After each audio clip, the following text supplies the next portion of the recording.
Shut up, Evan. But it is the excitement of working on indie films versus huge, giant movies, right? Like I went from shooting Together to shooting Masters of the Universe, which is like multi-millions of dollars are being spent on that. And that is more of a waiting around for hours. Because you just have the luxury of time to shoot these little sections at a time. On Together, the page count that we were shooting every day was so high, but it was satisfying in that reversal way of like, no time to sit around, no time to overthink it. Go, go, go. Yeah, because it's interesting. You say 21 days to shoot a movie. I can think of the myriad challenges that would be brought up by that. But there's also some virtues, it sounds like, of just kind of like getting in there and balls to the wall, as you say. Bathroom stall, shower, hallway, wherever, cave. We knew because it was this short sprint that we were just going to throw everything into this, including our bodies. I mean, there's a scene in a shower where I am fully nude, my character is unconscious, and I am flinging my limp body against these porcelain walls. This is how we sell the movie to people. And I can't brace myself because I'm unconscious. So this is me just smacking my face against these walls as hard as I can, and it hurts, but we were just so excited about the footage that we were getting, and it just really felt like we were kind of getting away with something on this movie where it was like, I can't believe they're letting us go this far. And so our excitement kind of superseded any pain that we were feeling. On the subject of that shower scene, there are not enough instances of male nudity. We've heard this before. Yeah, and I agree. Yeah, and I appreciate the gender equity in this film, nude scenes from both of you. Yes. You done nude before, I think, Neighbors, right? We got a nice ass shot. Good Neighbors. butt shot. Yeah. So this is not your first foray into nudity, but I'm wondering, how is it for you? I feel like women are all the time asked, actresses, what is it like to shoot nude scenes, blah, blah, blah. What is it like for you, Dave, to shoot a nude scene? It's vulnerable, especially in this circumstance where there's no hiding. Like, this is me in a shower, and again, I'm unconscious, so I can't cover anything. But, like you're saying, maybe we still somehow covered too much. Maybe. Wow, is that what you're saying? I don't know. He said maybe there's not enough male nudity? No, I meant in Hollywood. In Hollywood. Yeah. Got it. I was projecting. I was hoping that you were asking for more of my nudity in this movie.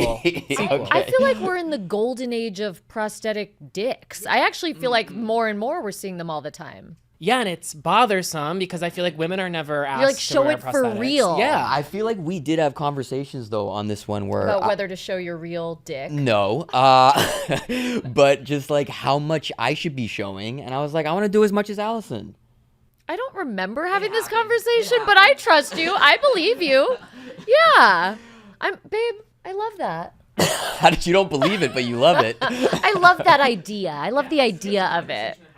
Okay, thank you both for being here. I feel like we were just thrust right in. Sure. Dave, Alison, here today. Shut up, Evan. Thank you both for being here. Let's talk about the meta-narrative that is this press tour. I think there's no subject that I presently find myself more interested in than the state of the press tour. Oh, wow. Because it has absolutely emerged as, it's nothing new, right? These have always existed, but I think there's an awareness now from moviegoers around the press tour, and there have been meta-narratives, whether it be Barbie or Wicked, that have emerged about press tours. And so you guys are on one right now. Here's some of the headlines that I found. Dave Franco and Alison Brie were spotted sharing an ice cream cone and kiss at the park yesterday. Dave Franco and Alison Brie spotted sharing a fry at Wendy's. And my personal favorite, Alison Brie spotted cutting Dave Franco's toenails in public. Uh-huh. Mm-hmm. What's the question? Nothing on here.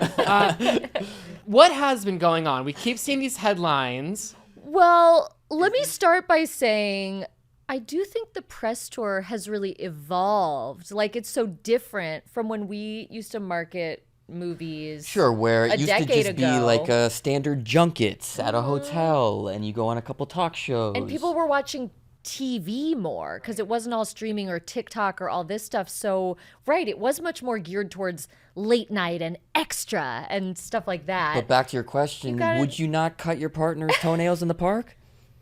It's never occurred to me to do it, but I do feel like I have inspo now if I ever have the inclination. I feel like people in New York, it's a real park culture. People do everything. Oh, in the yeah. park. I mean, on a recent episode of And Just Like That, Seema's boyfriend, Adam, was saying that he saw someone clipping their toenails on the subway. Oh. Yeah. That was a plot point. What's Adam's last name? Oh, Adam Karma. Adam Karma. Adam Karma. And they did see a woman putting deodorant on in a restaurant. Did that just happen? I thought I'd seen everything. Now I've seen everything. I've seen people clip their toenails on the subway. I've even seen Which, a woman squat. the way she was doing it, I don't agree. Like, there would be a discreet way if you needed to put a little deodorant on in the bathroom at a restaurant. That woman was comically arms in the air. It's in just like that. Roll on. Yeah. But I don't find the idea of seeing someone applying deodorant in public to be that on the continuum of oddness. The clipping of the toenails way more odd. Yeah, I agree. You should present the option to your partner. Right. Yeah. Give Your the, husband, you got married. Yeah, I got Yes, married. yes. Congratulations. Thank you so much. Thank you. But it's interesting because, as you're saying, back in the day, not only was it like late night and extra, but it's 6-minute segments pretty much. Sure. And so I remember like back in the day as like a student of these shows, it's like the actor would come on and they, in the pre-interview, they would be like, I'm going to talk about like the nuts that they sell on the street in New York City and how I came to New York City and someone tried to like sell me the nuts, and they're going to have a little anecdote. There doesn't even need to be a there with it, just something cute, right? Yeah. And these days, as is the case right now, you do these long form interviews where you have to talk for a long time, or even in the case of the both of you with this film, I saw a recent interview where you guys were asked about giving relationship advice, right? Sure. Because you are a real life couple, you play a couple in this film, and all of a sudden you're thrust into the situation where you're out here talking about this film and the work that you did, deep, committed work, making this project, and suddenly it's couples advice. Sure. In all fairness, that couple's advice is the clip that often goes viral. So it's not that it's wasted. It's couples advice, or it's, having a fry in between our mouths while we hold a frozen pose over a table at Wendy's. I think it's fun. I think this is fun. I think also we are working with Neon. Neon's releasing our movie, and they are super creative with marketing. They're sort of known for being very creative, and they've been really fun partners, and we're game for anything. So it's just like, it mostly has been fun, and it's nice. It breaks it up. I am a bit more shy in general than Alison. That said, like, I will do, pretty much anything, as you've seen, to sell a movie that we feel really passionately about. But there is kind of push and pull where I am very private and I don't have social media, and so this is not my natural state of being, going out and just really talking about myself a ton, which makes it so much easier when I'm here with Alison because I never she has no filter. Happy to tell you anything and everything. I feel like often the problem is we're doing interviews together and they'll ask us stuff about us as a couple, and I'll be like, there was that time, and I'm like trying to make eye contact to be like, do you know the story I'm about to tell? Is that okay if I tell that story? We can ask them to cut it later. I think for me, what's funny always is this, is dichotomy the right word? Between like, it's so nice to get to do long form interviews now and do podcasts and do things like that. But then the media still wants to take the tiniest bite from it. So the headlines, even when we're making, like, it always amazes me how humor is lost on everybody, but they're doing it on purpose to get the clicks. But it's like, what was the headline the other day that was like, Dave Franco embarrassed at Alison Brie's unhinged X-rated thoughts about the Community movie. And it's like a clip of me joking about doing a sex scene with Joel McHale in the Community movie. Look, do I get asked about the Community movie 100 times a day for the last 15 years? Yeah, sometimes you want to just change it up and make it fun, but it was just funny getting a text from Joel McHale and Ken Jeong that was just that headline being like, Allie, are you okay? Like, I'm just trying to keep it interesting, guys. Well, but on the subject of the marketing for this film, what I find so genius about it is, particularly with body horror, there's a barrier to entry. There are some people out there that just say, I can't handle that. And so what I love about this marketing is it's basically saying this isn't just that, right? Yeah. This is about a couple experiencing something together. It's intense. It's not saying it's not body horror. It certainly is, but it's allowing an audience who might say this movie is not for me to say, no, this movie could be for you. That's exactly Don't you agree? right. Yes, Yeah. absolutely. And I think, yes. Please go.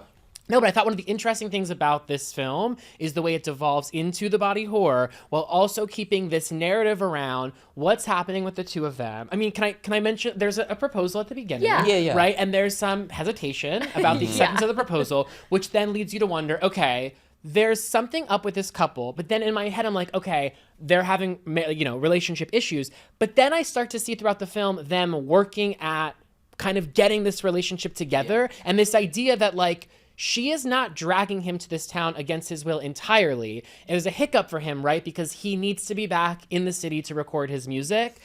But he's willfully going here. He wants to see her succeed at this new job. He's trying to be a good partner. Yeah, and so it's not just sort of like this, with Carrie and Aiden, for instance, to bring it to Sex and the City. It's like she was never going to be able to make her life work in Virginia. It just wasn't going to work. We all know. Everybody knows. That's not going to work. Right. But in the case of these two, it's like I felt the effort for them to try and have a loving and healthy relationship despite their circumstances. Well, obviously for Davy's character, Tim, it's like his life isn't working the way that it's going. So let's try something different.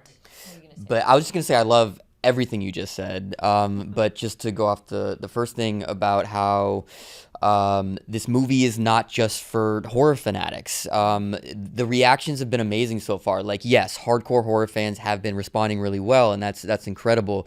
But on the other end of the spectrum, people who wouldn't typically seek out this genre seem to be really enjoying it, and I think it's because it's also it's at its core, it's like a relationship drama. It's romantic, it's funny, and more than anything, it's a good time. Like, you go to these theaters, we've seen it with an audience a few times, and people are just interactive with the movie. They're shouting, they're shrieking, they're laughing, they're crying, they're grabbing their partner, and it's just fun. Yeah. I mean, this movie it's an exploration of fears of monogamy and toxic codependency, and all of the horror set pieces fuel that exploration. So it is, I feel like people will leave kind of being like, what's scarier, the jump scares, like the horror set pieces, or getting trapped with a person you're not sure if you're in love with and you're committed to them forever. I mean,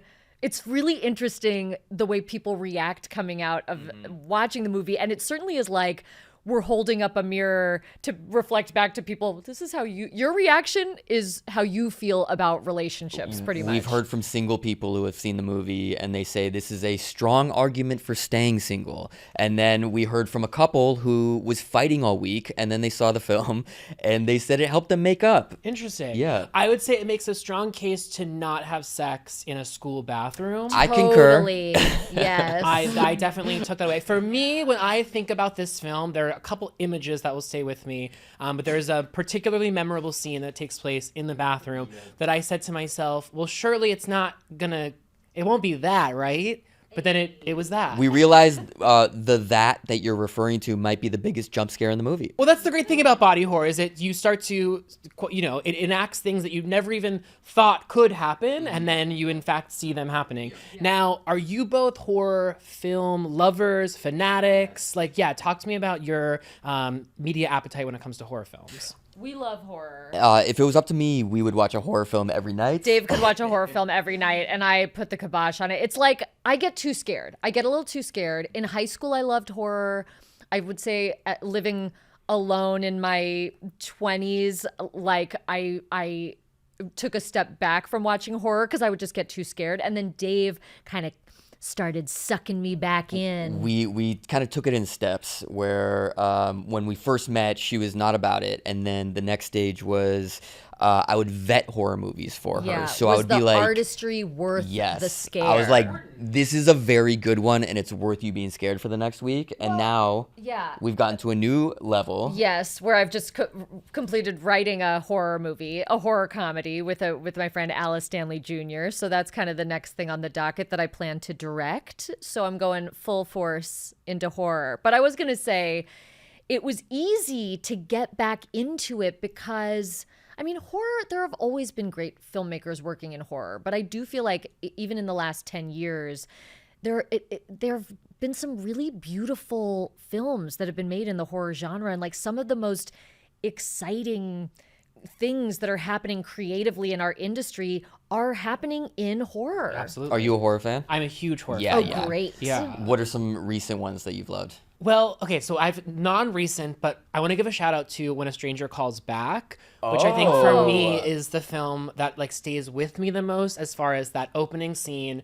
It's a I don't sequel. think I've ever seen it. I don't know if I It's have a it made-for-television movie sequel. Sequel Oh my to God. When a Stranger Calls. Yeah, I'm thinking about it right now. Yeah, so Carol Kane is in it, but there's an opening scene that is not dissimilar from the first film that still stays with me. That if I need to, it really like scares me.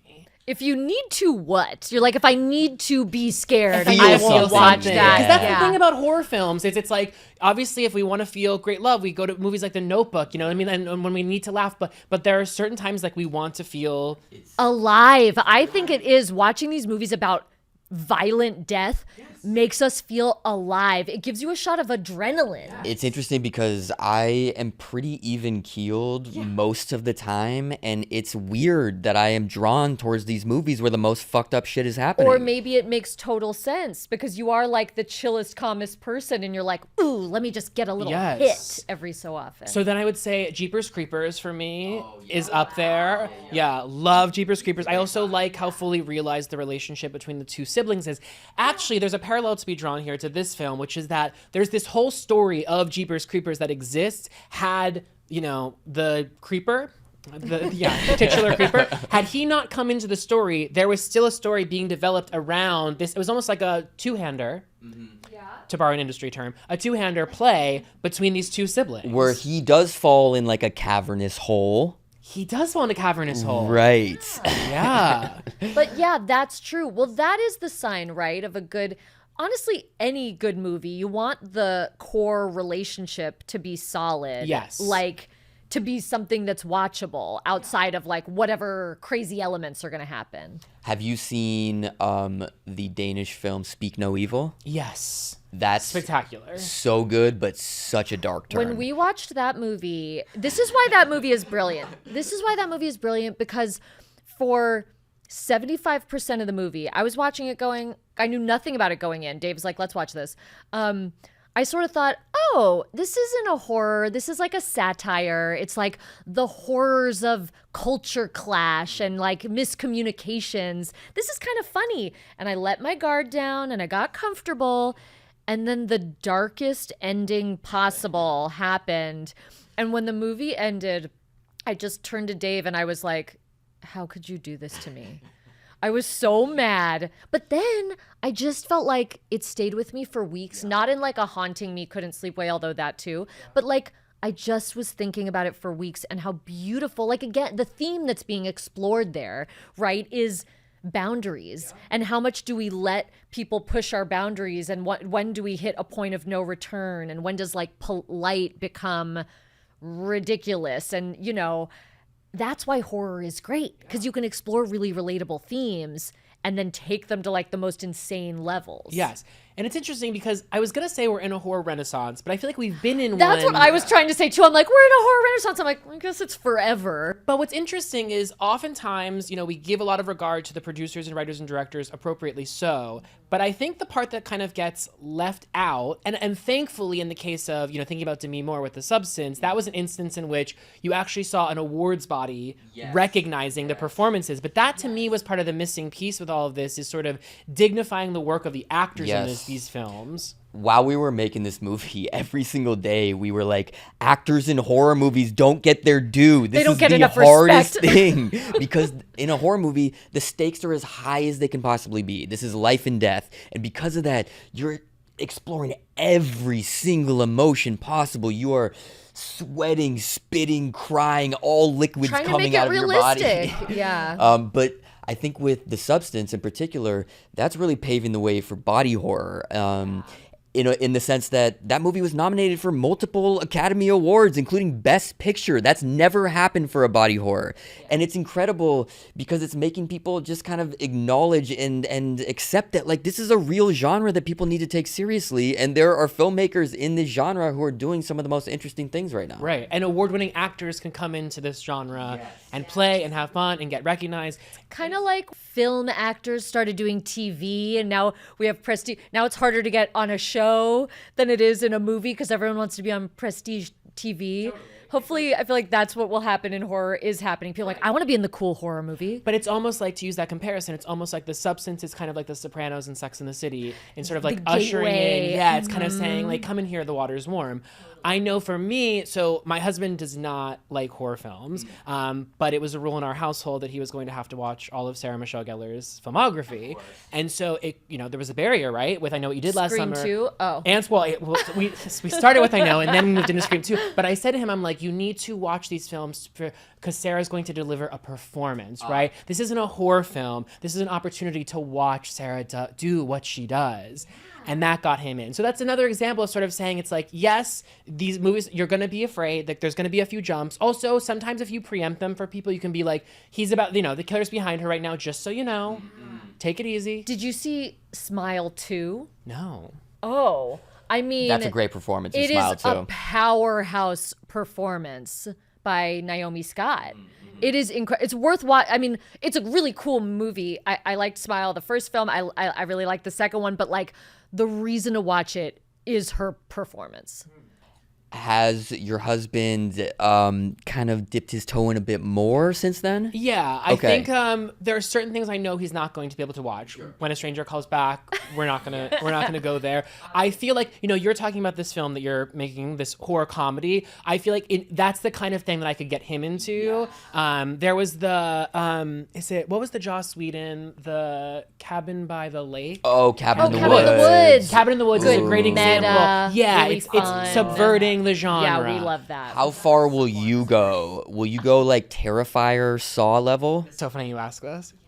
Yes, I will. Yes. Terrifier, OG, love. Yes. Now, no disrespect to the where it's gone. It's a little bit like it's reached too meta of a level for me. Oh, interesting. But the OG Terrifier, particularly the opening scene with the diner and everything. I love that. Yes. Scares the shit out of me. For me, I don't want to see the killer too much, and that's kind of like why I'm always really interested in like how a horror film delves into the reveal and how much screen time to give to the killer. I know that famously, like with Halloween, right, the OG, you don't see Michael Myers a lot, so the horror is really the idea of Michael Myers. But then sometimes in the case of like a Scream, Ghostface is so synonymous that if you become, it's sort of the like fun of it. Yeah. Is like seeing. Also, it's always funny watching Ghostface like slip and fall and like Totally. Not Yes. to a scary movie level, but you know what I'm saying. Yeah, it's like the balance. With Terrifier, I draw the line. She draws I the won't line watch there. the Terrifier She movies. can't even look at the poster. The guy's Don't like his face. Yeah. It haunts me. He's not a nice guy. I've seen a scene where he chainsaws a woman's crotch. Yeah, he does. Oh, he Crotch. goes all the way up. Oh, okay, good. I do think I've covered my eyes. So Terrifier is one of those films where it's like, again, talking about the barrier of entry, it's like, I can't, if you're not into this, I can't convince you to watch. No, that's too. I've That's a actually step too never far. seen the Saw movies either. None of them. Nope. First one's pretty good. We might need to do it. And 10. I think I already 10 was good. Yeah. That's like an award-winning performance I agree. in 10. Yes. Oh. Yes. How many Saws have there been? I think 10. We just got to 10. Oh, Yeah. we just got to 10. Yeah, and but I it was think a good the overwhelming feeling amongst Saw heads, I don't know the fandom, but that it had, kind of gone. It jumped the shark. It jumped the shark, right. Yeah. As, once you get into that level of sequel, as they are wont to do. But I think there was a feeling like it got back on the tracks. And then also Final Destination. Oh, yeah. The new one was really fun. We live in a world of sequels and all of that. But horror films, really, you get into like, they really can run up the numbers in a really exciting way. What's great about, using Saw and Final Destination as the example is like, there's always room for them to sort of like, jump the shark and then come back. They can pull it back. Yeah. Totally. And they get a new director comes in and they reimagine it. It's also fun to watch them over time.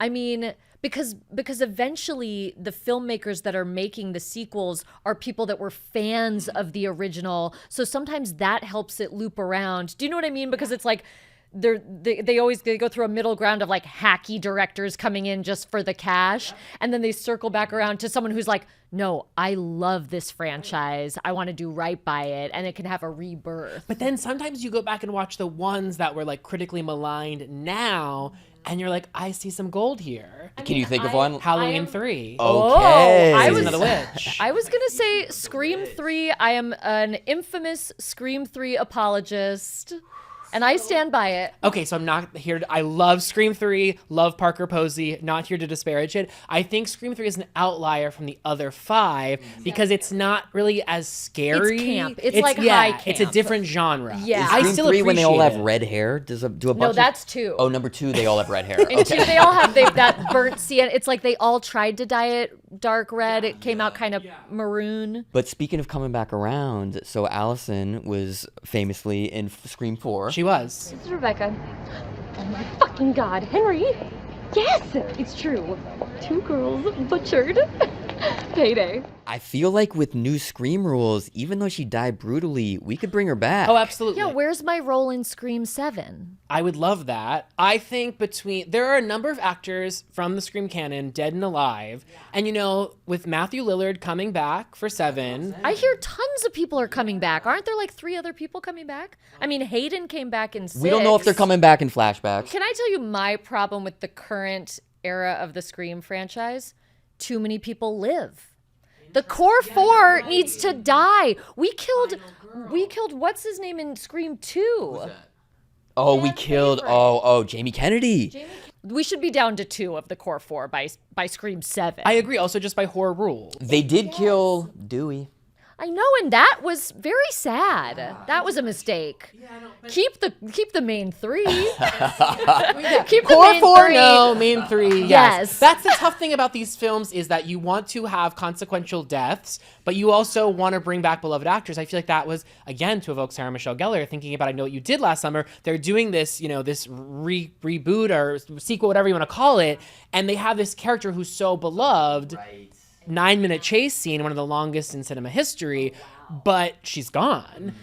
But it does. I thought you were going to bring back up The Sopranos again, because there was something cool always about a show like that where it was like, you're going to love all these characters. You're going to come to love all these characters, and anyone could die in any episode. Like, that is kind of what's fun about horror also. I think it's really contingent on there being a swath of characters that you like, so that if you lose one, you can be like, well, I've still got her. You know what I mean? And that's the great thing about Scream, for instance, is it's like, we lost Dewey, but we still got Gail. Yeah, you know what I mean? we got Gail. Yeah, we've got Gail. Yeah. But I'm with you. I feel like I would love to see you back in Scream 7. Or Scream 8. Scream 8. It might be too late for 7, admittedly. This is true. Okay, so we table 8. 8. Jenny McCarthy, I'd love to see back. Oh, Yes. Tori Spelling. Parker Posey. Is the only person we can't bring back Drew Barrymore because it's just too iconic of a I scene? think Yeah, that's true. I think maybe we leave that Yeah, one. yeah, We gotta yeah. leave that alone. Speaking Although- of great marketing, that was like Oh, did they make her seem like the lead? they were the OG. Yeah. Now, I do think we could do like a prequel of some kind with her character, kind of like what Netflix did with Wednesday. Okay. Just Or spitballing here. do we just bring her back and she's playing a totally different character and it's just a wink? It's a Justin Theroux style Sex in the City.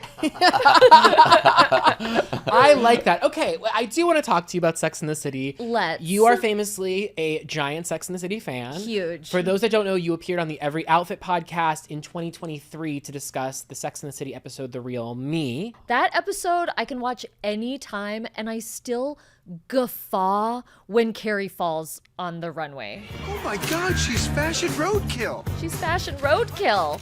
It just makes me laugh. It's like if I'm in a funk or a depression or if I'm sick or even just whatever, that is the episode. Have you Oh, seen yeah. every episode multiple times like Allison has? I have. Yeah. Have you done Sex in the City, speaking of? I haven't. But he sort of like absorbs some of Yeah, it in yeah, yeah. passing because I have it on all the time. What is it about this show that, brings out people like you and I who we're not just fans of the show. We have this encyclopedic knowledge. It stays with us. We want to rewatch it. I know we could call it a comfort watch, sure, but that's not even really what it is. I mean, I think there's a number of factors. Like one, I didn't watch the show when it was on. I watched it when I was in college and I would like rent the DVDs from Blockbuster, I feel like.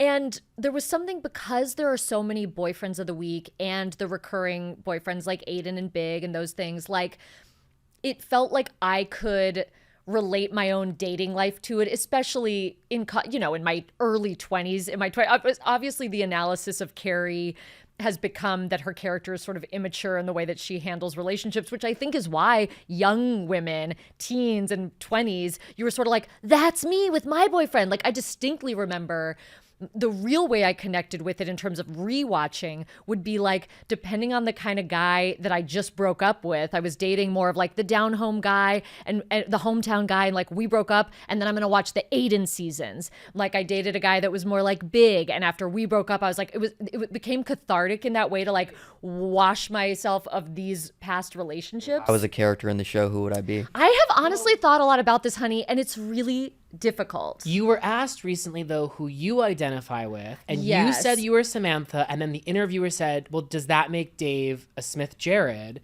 That I think so. Oh, wow. Actually, wow, nailed it. You nailed it. No, you nailed it. I've always considered myself a Samantha with like maybe with a Miranda Rising, like an OG Miranda Rising, not like and just like that Miranda Rising.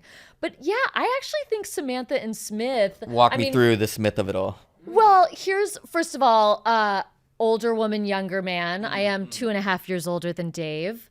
I think Samantha is very confident in her sexuality and as a businesswoman and just as like a woman in the world. Smith is incredibly secure. He's not at all threatened by that. He's a handsome movie star actor. Hunky. He becomes that, the absolute hunk, because Samantha fosters his growth. Like they might have the most mature and romantic relationship on the whole series. Absolutely. I'm a fan of this. I like it. No, this is a great comparison. I would say Sex and the City 2 non-canon in that what their relationship devolves into. Well, even in one, they split by the end of the first film.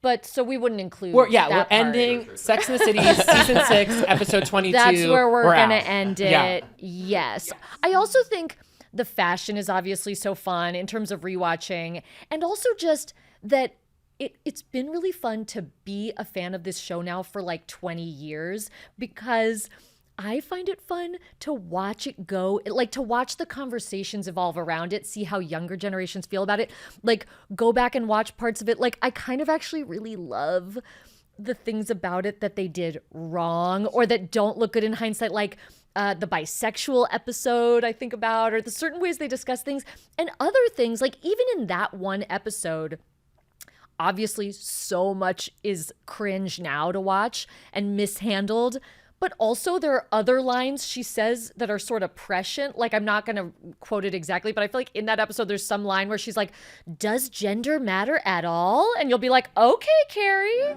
If women can transform into men and men can become women and we can choose to sleep with everyone, then maybe gender doesn't even exist anymore. The way they handled Miranda wanting to get an abortion, I thought that was so, I don't want to say ahead of its time. It's not like it had never been done before. Yeah, but it really was. She's like, yeah, I'm pregnant and need not to be. I need to come in for a procedure. I'm pregnant and I need not to be. Because I recently rewatched Girls season 1 episode 2. Hey, you're pregnant when you don't want to be, so you might want to come have your abortion now. Okay, thanks. Bye. Which has the We abortion just episode. rewatched the entirety of Girls. Oh, wow. Was this your first go? No. It was his suggestion though that we do the rewatch. So wait, you've watched Girls, but not Sex and the City. Is that just an age thing? Maybe. It might be. Okay. Well, because we were already together when Girls was on, so we watched Girls originally together. How much crossover do you think there is between the shows? Not a ton. Okay. I mean, so this is what's funny. Sex and the City exists within the Girls world. They reference Sex and the City in the first episode of Girls, but on a recent episode of And Just Like That, they reference Lena Dunham, and then you're like, did you hear this just on every outfit? Yes! They were doing this, a caller called in to be like, my mind is blown, because it's like, And Just Like That is referencing Girls, but in Girls, they have posters on the wall and they're talking about Sex and the City. So where does the space-time continuum start to fold in on itself? Sex and the City superfan, what is your Sex and the City? Yeah. Oh, God.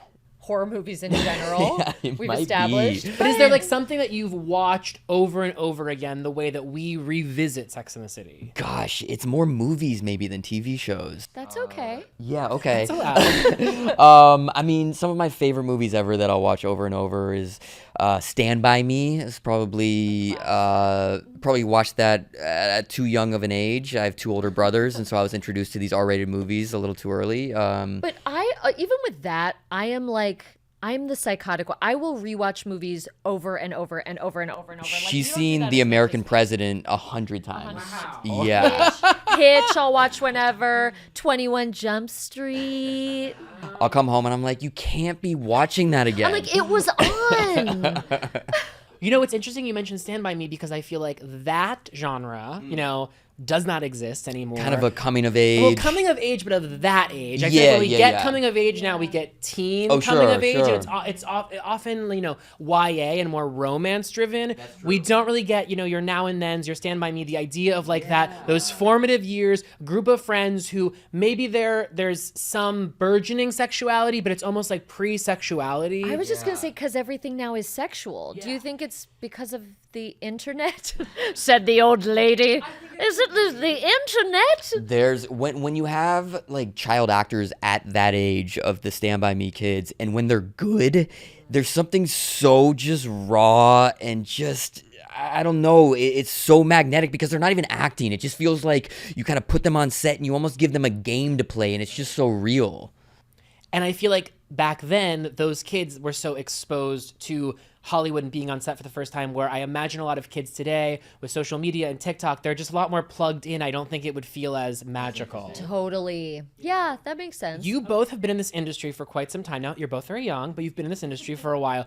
I'm curious, you know, Hollywood's going through so many changes right now, and as someone on the periphery, I read about them, but I'm wondering, as actors that have been doing this for as long as you have, what are the biggest shifts that you've seen in the industry? I mean, we were talking earlier about the press tour as like an example of that. Are there things that you've noticed during your time doing this that you're like, wow, things have really changed? Well, obviously, streaming and streamers becoming the main way that people are watching things. And that, of course, has affected TV and movies alike. You know, I mean, just in the last few years between the pandemic and the strikes, the writer's strike and actor strike, I feel like that made it was kind of this push towards streaming where it was like, oh yeah, let's have everything go there because we want to watch stuff at home. But I've been so heartened by the fact that this summer has been this big summer of people going to the movies. I mean, spearheaded by Hollywood president Tom Cruise. But like, I love even the, you know, the new Jurassic Park together in theaters now.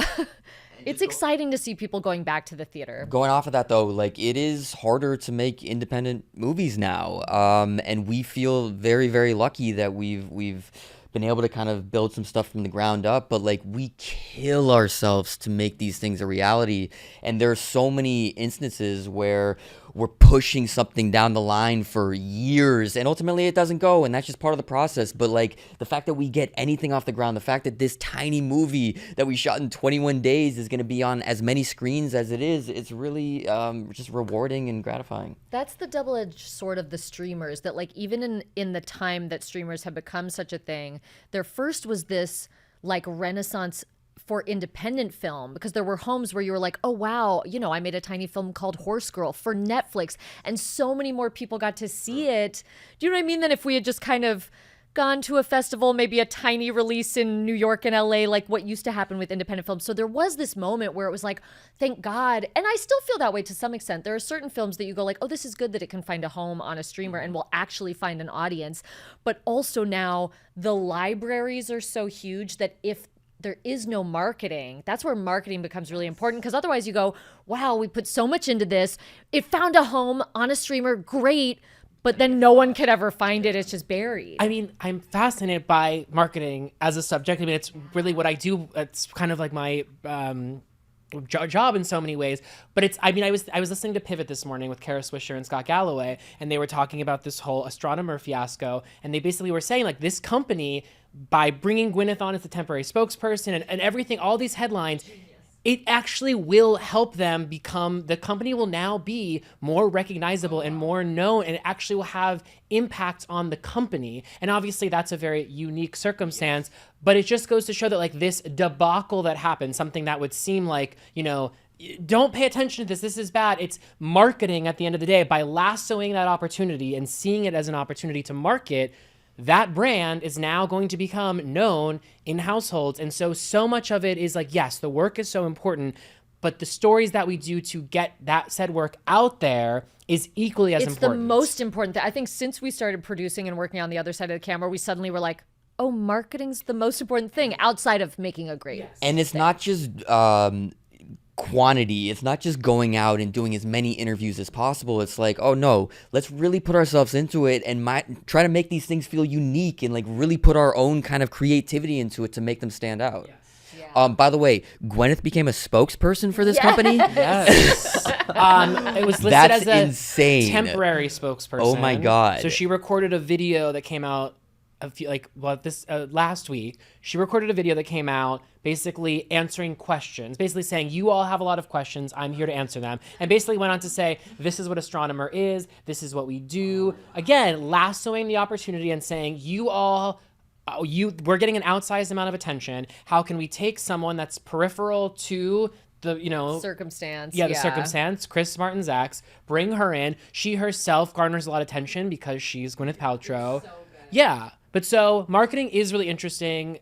Press tour is really interesting. You both are really interesting. This film is really interesting. See what I did there? And I will say, just to close us out, to the conversation about going to see things in theaters, one of the great virtues of the horror genre, horror and comedy specifically, really benefit from seeing them in a theater. Yeah. This is the kind of movie that will make you scream, will make you cover your eyes, and you're going to want that experience to be in a room full of strangers. Yeah. Get a jumbo Diet Coke and just have this film scare the shit out of you. So I want to congratulate you both, and thank you both for being here. Thanks for having us, man.